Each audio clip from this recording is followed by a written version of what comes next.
So Ivanka Trump under fire on this family separation crisis, even though she lobbied her father to change the policy.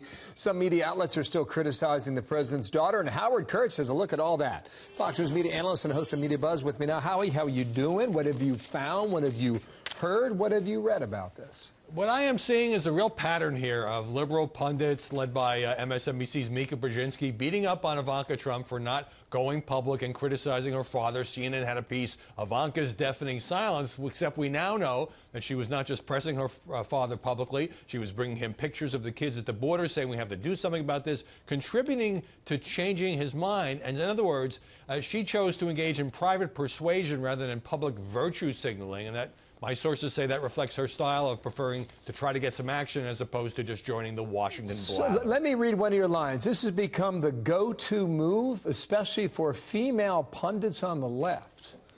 What's that about? There's a personal resentment that many of them have. They think that Ivanka Trump, who was not a political operative before, is more socially moderate or liberal, but secretly agrees with them. And therefore, they expect every time one of these controversies come up for her to, go public and rip her father. They'll never be happy unless she does that. But at the same time, Bill, even after she certainly played a role in the president reversing course, changing his mind, Mika Brzezinski said her conduct was shameful and she should quit the White House. So I don't think she can keep her critics happy here. And she played this behind-the-scenes role that we now know of. That was right. Quite clear. I mean, that was significant. We looked at triggers yesterday to figure out when the policy was changing. That was clearly one of them, Howie. Yeah, now we didn't know of this, the president then later spoke about it. So the question is, would you rather, grandstand and send out a bunch of tweets or get something done? But now everybody in Trump world isn't following that approach. I talked to Anthony Scaramucci, the former communications director, yesterday for an interview for Sunday's Media Buzz. Here's part of what he had to say. There's a lot of gray in our society, but this is a black and white issue for moms, for dads. It's a universally black and white issue.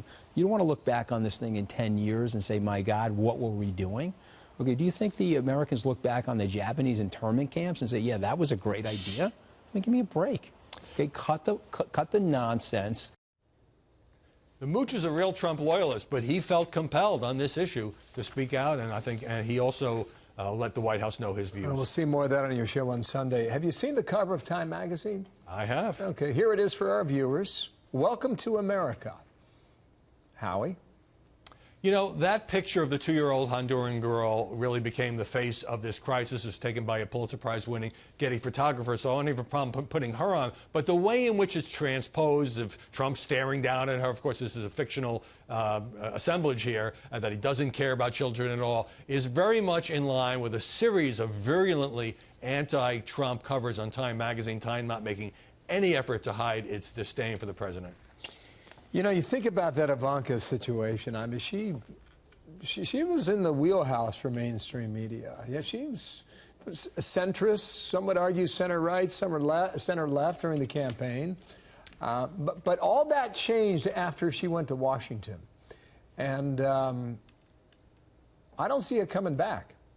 No, I understand. Look, she's a White House senior advisor. She is fair game for criticism. It's just the personal nature of this criticism. Ivanka's view is she didn't run for president. She's not going to get her father to change every position he campaigned on, nor should she. So she picks her spots, child care, family leave, right, issues like immigration, but she doesn't necessarily do it in front of the cameras or on the Twitter bill. Thank you, Howie. Check out his piece at foxnews.com and see you on Sunday. Thank you, sir.